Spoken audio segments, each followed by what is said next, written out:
friends, welcome back to my kitchen and welcome if you are new. I'm Cheryl, this is Table Full of Joy, and today's recipe, we are doing a very nostalgic recipe for me, back to my childhood, back to my Grammy's kitchen, and I'm super excited to try this.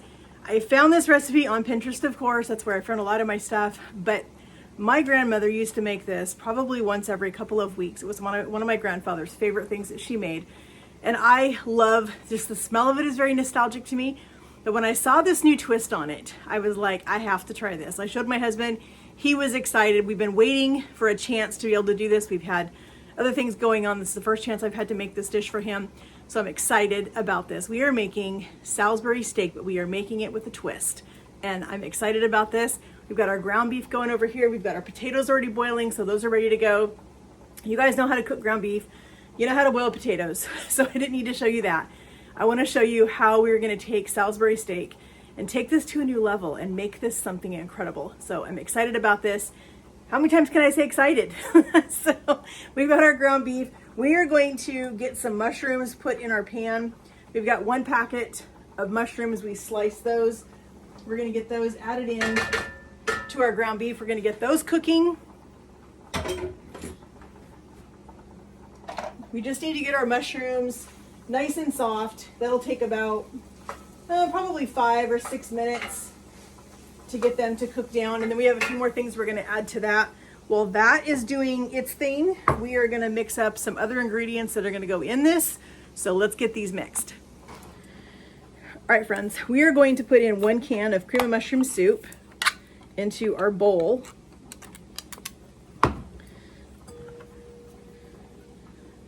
Once our mushrooms are done, we're going to put in part of a can of French onion soup, and we're going to keep the rest of that, and it's going to go in here. But we're going to get part of these ingredients mixed up in this bowl. And then as soon as we get our mushrooms done, we'll add our partial can of French onion soup, and then we'll add the rest of that to this. This is making the sauce. This is turning this into a casserole. I have never seen a, what am I trying to say? A Salisbury steak. I've never seen one done in a casserole form. And so this is 1 packet of Lipton onion soup mix. This is where the onion's coming in. So we're gonna mix that in here. We've got 3 tablespoons of flour. This is what's gonna thicken our gravy or our mixture that's gonna go on top. So this is getting layered into a casserole dish. So we're gonna have our ground beef with our mushrooms and a little bit of a sauce on the bottom.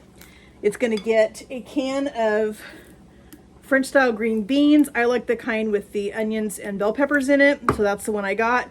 If you don't like that and you wanna use just plain French style green onions or green beans, you're welcome to do that. It's your kitchen, you do what you guys like. Do what your family is gonna eat. And I am making just a classic mashed potato that I make here with butter and some cream cheese. And I don't think I'm going to put any sour cream in these because that makes them pretty loose, and I don't want these to be really loose. I want these to still have some kind of a texture to them, a little bit more of a stable mashed potato, so they're not going to be soupy. I don't want them to, you know, just kind of run all over the place. So I'm opening our French onion soup, and we are going to get this ready to put in our pan. So the recipe says that you can put this in a 13x9 casserole pan, or you can bake this in an oven-safe skillet. So if you want to do your meat mixture in an oven-safe skillet, you're welcome to do that. So we've got our mushrooms over here cooking. We're going to go ahead and start adding the rest of our ingredients to this. So we've got our French onion soup. We're going to put in about 1/3 of a can. We're going to put the rest of that over here. We're going to add that to our cream of mushroom soup mixture we have over there in a second. We've got a 1/2 cup of water. We need a teaspoon of mustard powder, and I'm using Coleman's. This is my favorite mustard. So we're going to add that in there. We're going to put in a little bit of Worcestershire. That is a classic flavor for Salisbury steak. We're going to put in 1/4 cup of ketchup. I'm just going to eyeball this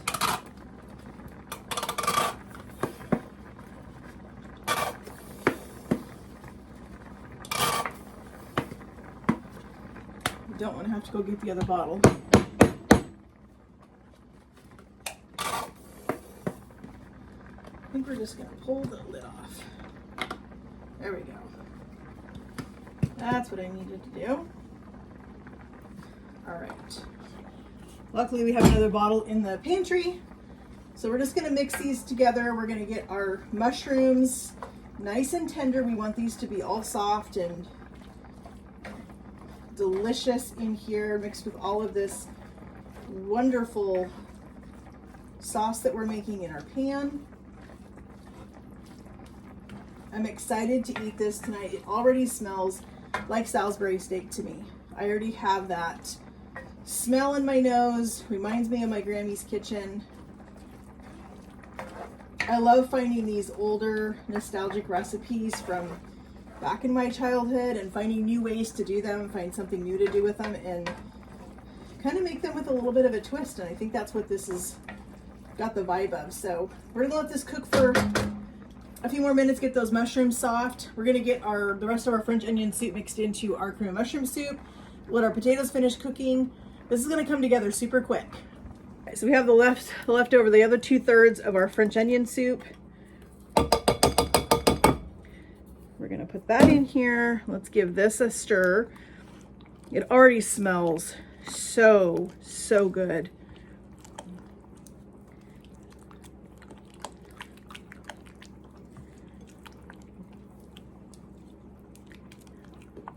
Might as well go ahead and get my green beans opened.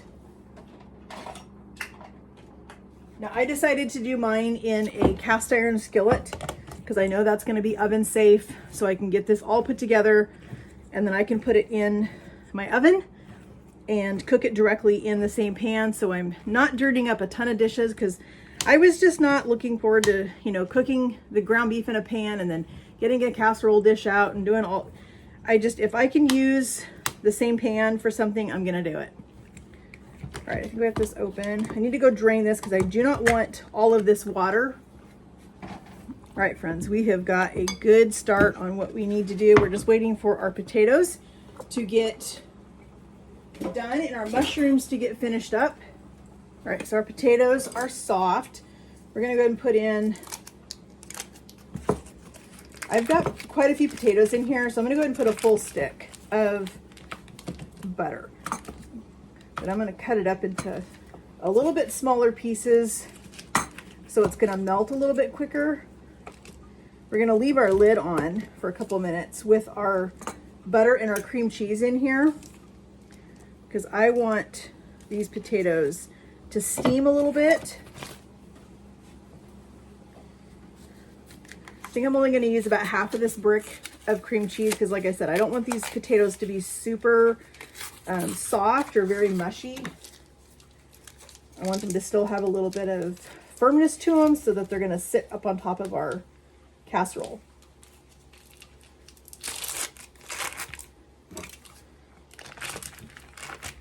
It might be a little over half, but it'll be fine. All right, so we're gonna put that in there. We're gonna let our potatoes sit here for just a minute.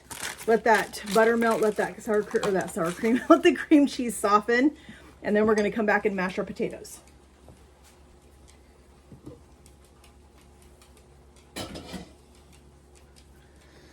All right, let's go ahead and get a little bit of salt in our potatoes. I've got my masher. We're just gonna go ahead and mash these potatoes. We may have to add just a little bit of heavy cream to this if they need to be thinned out just a touch. But I definitely want all of this cream cheese mixed into these potatoes. I love the smell of mashed potatoes.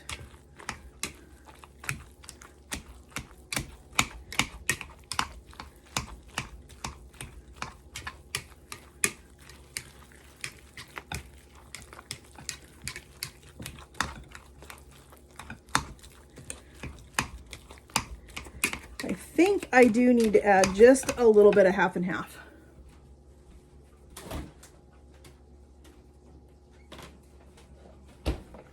Not a lot, just a splash or two, just to give them a little more spreading consistency. but they look incredible. All right, that looks perfect to me. Friends, we are gonna get this put together. Our meat is all done. Our potatoes are done. I'll move this a little bit closer so you guys can see what I'm doing. I'm gonna go ahead and put our green beans in. We're just gonna kind of scatter these all over.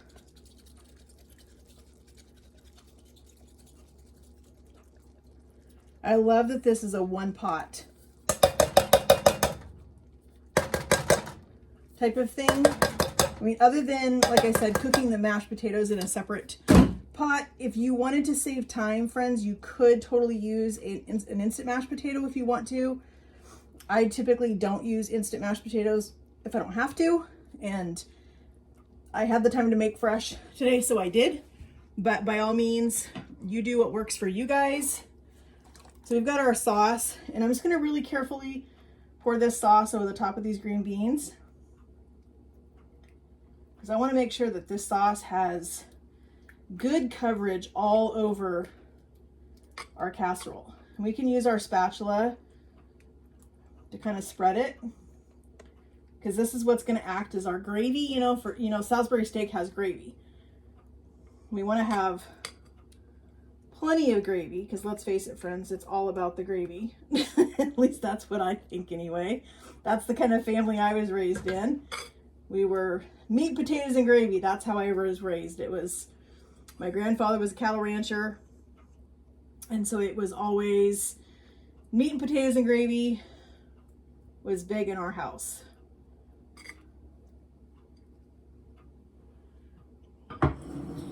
My grandparents didn't raise me, but they might as well have. I was with them pretty much all the time, 7 days a week, so. Okay, I'm not gonna wash this. The last thing I'm gonna do to my mashed potatoes, this is not in the recipe, but I'm doing it because I feel like I want to. I'm gonna just put in some pre-grated Parmesan cheese. I just feel like it needs that little bit of something. So we're just gonna put probably a 1/4 cup is what I put in there. We're just gonna mix that around into our potatoes. And I think I might need to add a little more half and half. They got a little bit firm while they were sitting there waiting. So let's add just a little bit more half and half, because I want these to be a nice spreadable consistency on our casserole. Yeah, that feels better to me. That feels a little looser. Okay. All right, so let's get our mashed potatoes. We're gonna drop these by spoonfuls, kind of dollops on our top, and then we can spread it. And it works a little bit easier when you're trying to spread things if you have them kind of spread out already a little bit, and then you're just spreading out the clumps or the spoonfuls.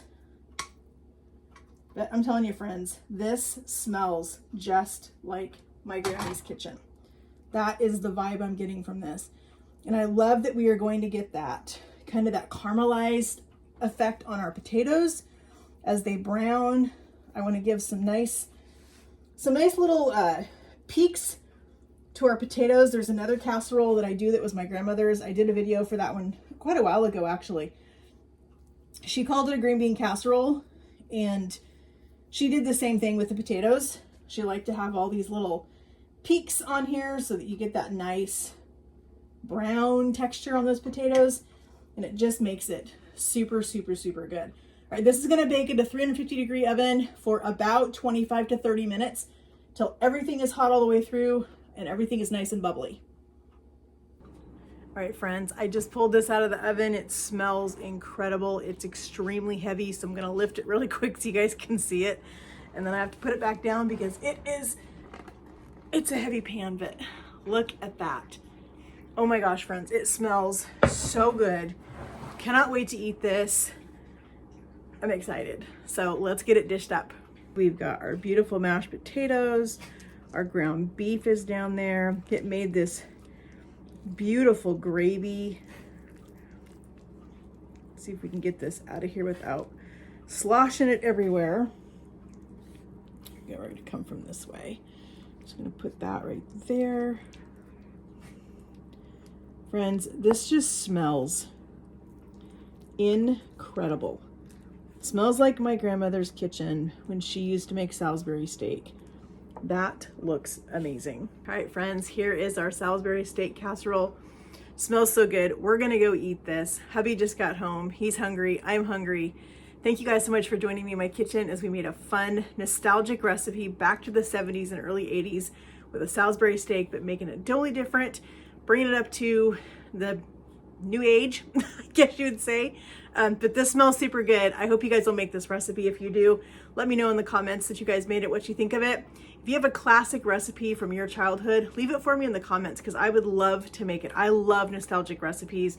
I love going back to my childhood, making things that my Grammy made in her kitchen. It just makes me think of her, makes me remember her. She is the one that got me in the kitchen and got me cooking. So I love making things that make me think about her and remember that time that we got to spend in the kitchen together, cooking and baking and doing all the things. So friends, if you have not yet, please hit that subscribe button up there. I would love to have you a part of our YouTube family. Hit that notification bell so you're notified every time we upload a new video. Friends, share this video with your friends and family. If you think this is a recipe that you think they would enjoy eating, share this recipe with all your friends and family. Invite them to come and check out my channel. That would mean so much to me. And friends, we will talk to you guys in the comments. Have a great day and God bless.